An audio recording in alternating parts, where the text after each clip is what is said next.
Salutations donc à Pasteur Marcelo Tunassi, Son Excellence Monsieur le Président, Madame la Première Dame, les Églises Compassion de la Compassion.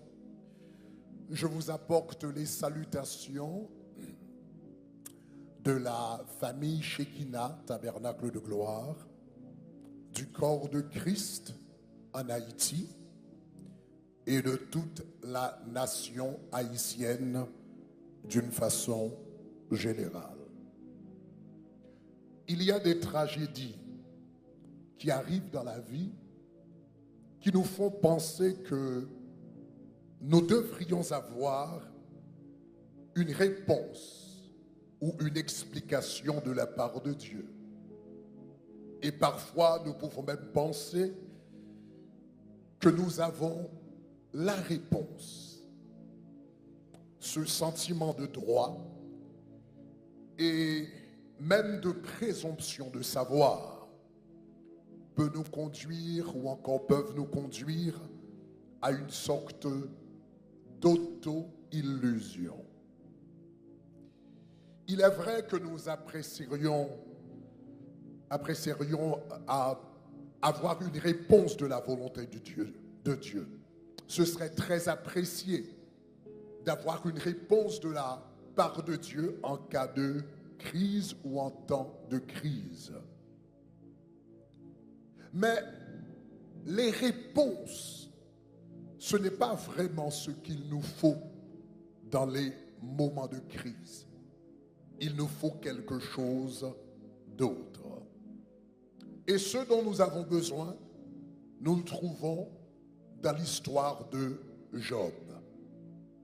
Donc ce matin, rapidement, en guise de prédication, je voudrais vous lire quelques passages du livre de Job, quelques textes du livre de Job qui pourront vous encourager en ce moment difficile.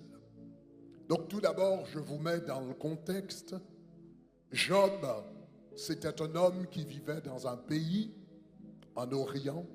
La Bible dit que c'était un homme intègre qui craignait Dieu et qui se détournait du mal. Le texte, la Bible dit qu'il avait 7 fils et 3 filles. Il possédait 7000 brebis, 3000 chameaux, 5000 paires de bœufs, 500 ânesses et un très grand nombre de serviteurs. Donc, en d'autres termes, ce texte décrit l'intégrité de Job. Il craignait Dieu. Ce texte décrit sa famille. Il avait 7 fils et 3 filles. Le texte décrit sa richesse. Il possédait 7000 brebis, 3000 chameaux et des paires de bœufs, etc. Et également sa réputation. Cet homme était le plus considérable des fils de l'Orient. Mais un jour, alors qu'il vivait très bien chez lui, soudainement, donc cet homme a dû faire face à plusieurs malheurs en même temps. D'un coup, premièrement, il a perdu sa richesse.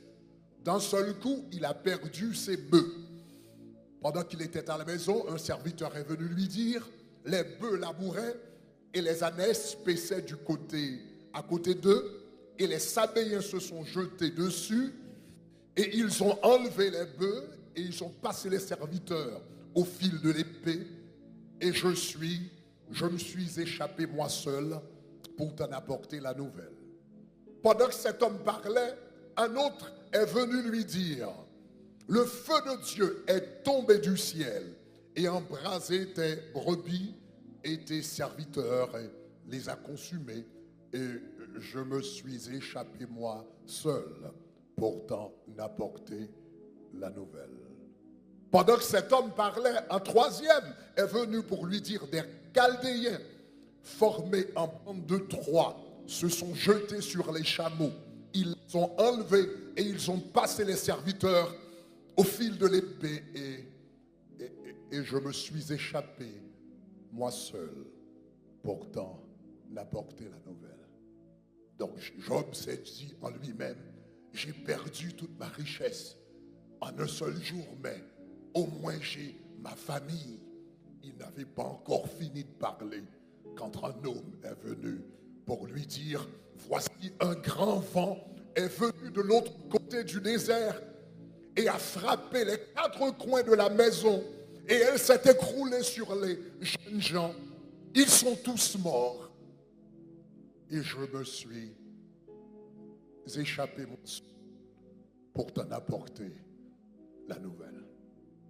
En un seul jour, cet homme a perdu sa richesse, ses serviteurs, sa maison et sa famille. La première réaction de Job, la première réaction de Job, c'était de dire que l'Éternel a ôté et l'Éternel a donné, que le nom de l'Éternel soit béni. Mais ça, c'était la première réaction. Job en a eu d'autres après celle-ci qui n'étaient pas aussi positives. Job a eu une deuxième réaction dans Job chapitre 3, quand la frustration a commencé à s'installer dans sa vie. Les amis n'étaient plus là. Les parents n'étaient plus là. Et il était tout seul chez lui. Et la frustration a commencé à s'installer en lui. Il a dit dans Job chapitre 3, verset 3, « Périsse le jour où je suis né. » Et la nuit qui dit, « Un enfant mâle est conçu. » Job était tellement frustré qu'il est même arrivé à dire, « Pourquoi ne suis-je pas mort dans le ventre de ma mère?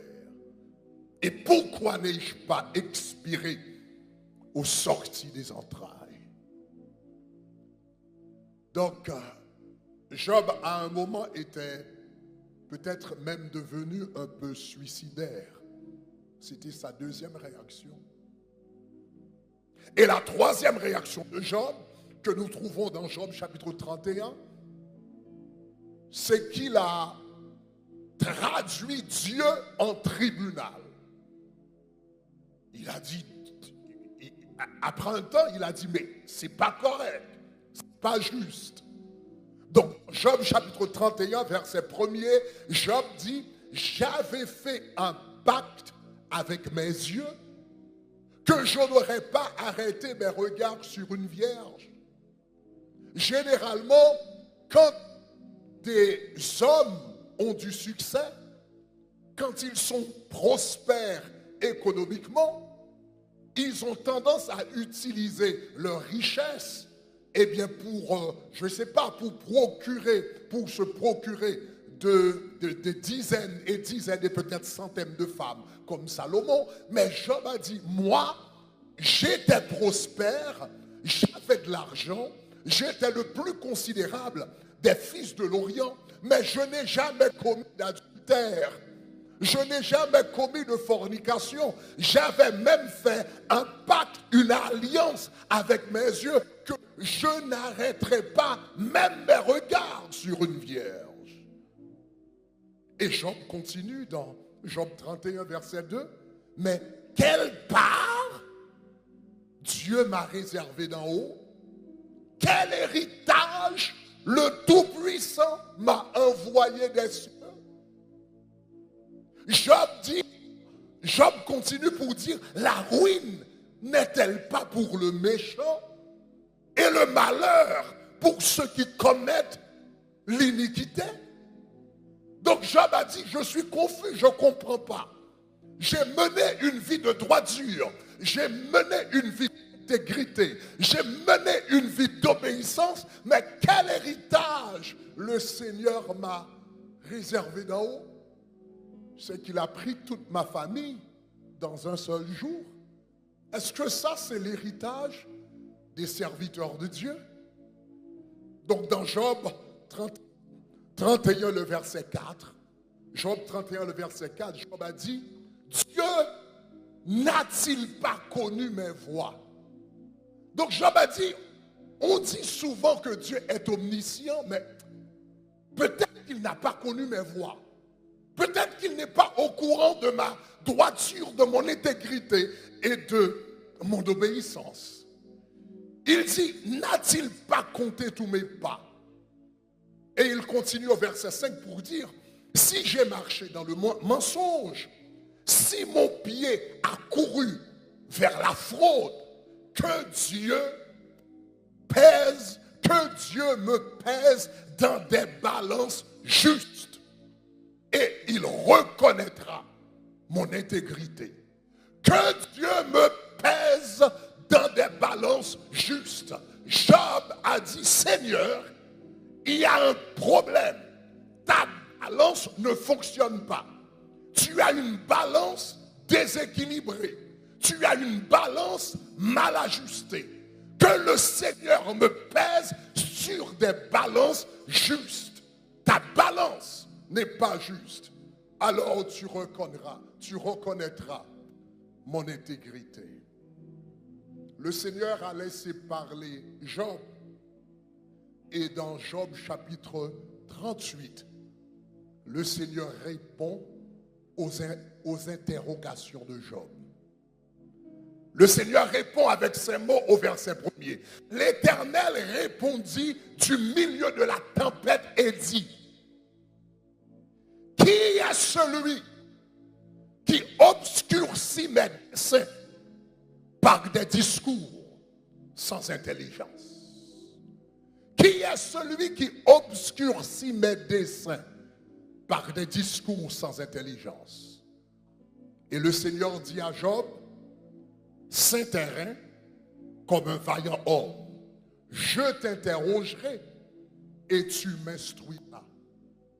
Job dit, puisque tu as dit, je ne connais pas tes voies, puisque tu as dit, ma balance n'est pas juste, donc cela veut dire, Job, tu sais mieux que moi. Donc je vais te poser quelques questions et toi, Job, tu vas m'instruire. Tu vas m'enseigner comment gouverner le monde et comment faire les choses. Donc Job, c'est terrain, je vais te poser quelques questions et toi, tu m'instruiras. Et le Seigneur commence. Où étais-tu quand je fondais la terre? Première question. Le jour où j'ai dit que la lumière soit et la lumière fut, où étais-tu, Job? Parce que tu es plus intelligent que moi, tu dois pouvoir répondre à mes questions. Le Seigneur dit, dis-le si tu as de l'intelligence. Et au verset 4, le Seigneur dit, qui en a fixé les dimensions? Le sais-tu? Si la terre était plus grande, elle ne pourrait pas fonctionner comme elle fonctionne maintenant. Si la terre était plus petite, elle ne pourrait pas fonctionner comme elle fonctionne maintenant. La vie humaine ne serait pas possible si la terre était plus petite ou plus grande. Donc Dieu a dit à Job, qui a fait les travaux mathématiques, physiques, astrophysiques pour pouvoir déterminer les dimensions de la terre? Job, réponds-moi. Le Seigneur a dit à Job, sur quoi ces bases sont-elles appuyées? La terre, c'est comme une balle au milieu de l'espace. Il n'y a pas de colonne, il n'y a pas de pilier, il n'y a pas de poteau. Et pourtant, la terre continue à fonctionner au milieu de l'espace, sans aucune base. Job, explique-moi ce mystère. Donc, le Seigneur a dit à Job, qui a fermé la mer avec des portes quand elle s'élança du sein maternel? Quand tu es au bord de la plage, tu vois les vagues de la mer venir avec toute leur force, leur arrogance. Mais quand il arrive au bord de la mer, soudainement, eh bien, les vagues s'abattent, soudainement leur force se diminue et elles font du recul. C'est qu'il y a une porte. Le Seigneur a dit, comment ai-je fait pour mettre ces portes? Donc le Seigneur a posé à Job à peu près une 60aine de questions. Parce que Job, tu es plus intelligent que moi, tu dois répondre à ces questions. Comment Job a répondu? Donc, dans Job chapitre 40, Job 38 et 39, le Seigneur a posé des questions. Dans Job chapitre 40, la Bible dit, l'Éternel dit au verset 6 à Job du milieu de la tempête, c'est terrain comme un vaillant homme. Le Seigneur a dit plutôt, dit plutôt à Job, chapitre 40, verset 1er, est-ce que Job, celui qui dispute, Job 40, verset 2, le Seigneur a dit, celui qui dispute contre le Tout-Puissant, est-il convaincu? Celui qui conteste avec Dieu, a-t-il une réplique à faire? Et Job répondit au verset 3, voici, je suis trop peu de choses, que répliquerai-je? Job dit, je mets la main sur la bouche, j'ai parlé une fois, je ne répondrai plus. 2 fois et je n'ajoute rien. Et le Seigneur continue au chapitre 40 et 41 à poser d'autres questions à Job. Et Job encore a réagi. Job a finalement dit, je reconnais que tu peux tout et que rien ne s'oppose à tes pensées. Oui, j'ai parlé sans les comprendre de merveilles qui me dépassent et que je ne conçois pas. Et Job dit, c'est pourquoi je me condamne et je me repens sur la poussière et sur la cendre. Donc c'est très intéressant que Job passait par un moment de crise. À un moment, il a dit à Dieu que Seigneur, tu es injuste, tu n'as pas connu mon intégrité. Mais le Seigneur lui a posé des questions pour lui faire comprendre qu'il n'est pas aussi intelligent qu'il le pensait. Le Seigneur lui a posé des questions pour lui faire comprendre que je suis souverain. Et le Seigneur est même arrivé. Le Seigneur a même dit à Job, de qui suis-je le débiteur? Je le paierai. En d'autres termes, Dieu voulait dire à Job, je suis souverain. Je fais tout ce que je veux, où je veux, aussi longtemps que je veux, avec qui que je veux, et je n'ai à rendre compte à personne, parce que je suis Dieu. Donc Job s'est dit, tu es le Tout-Puissant, et tu fais ce que tu veux. Donc Job a reconnu la souveraineté de Dieu. Job voulait des réponses, mais le Seigneur ne lui a pas donné des réponses. Il a posé des questions, mais le Seigneur a refusé de répondre aux questions. Mais si le Seigneur ne lui a pas donné de réponse, qu'est-ce que le Seigneur lui a donné? Puisqu'il n'a pas répondu à ces questions, qu'est-ce qu'il lui a donné? Job nous dit, mon oreille avait entendu parler de toi, mais maintenant, mon œil t'a vu. Dans mon intégrité, mon oreille avait entendu parler de toi. Dans ma droiture, mon oreille avait entendu parler de toi. Dans ma vie d'obéissance, mon oreille avait entendu parler de toi. Mais dans cette crise, dans cette épreuve, dans cette difficulté, mes yeux t'ont vu. En d'autres termes, Dieu s'est approché de lui au milieu de la crise. Dans les moments difficiles, souvent nous demandons à Dieu de nous donner des réponses. Le Seigneur ne nous donne pas de réponse, mais il nous donne sa présence. Donc, aujourd'hui, Mon ami pasteur Marcelo, ce que le Seigneur te donne, c'est sa présence. La famille Tsunasi, ce qu'il vous donne, c'est sa présence. La famille Kandolo, ce qu'il vous donne, c'est sa présence. Les églises Compassion, ce qu'il vous donne, c'est sa présence. Le corps du Christ à RDC, ce qu'il vous donne, c'est sa présence. Et si vous avez la présence, vous avez tout ce qu'il vous faut. Que le Seigneur vous bénisse. Vous bénisse, soyez.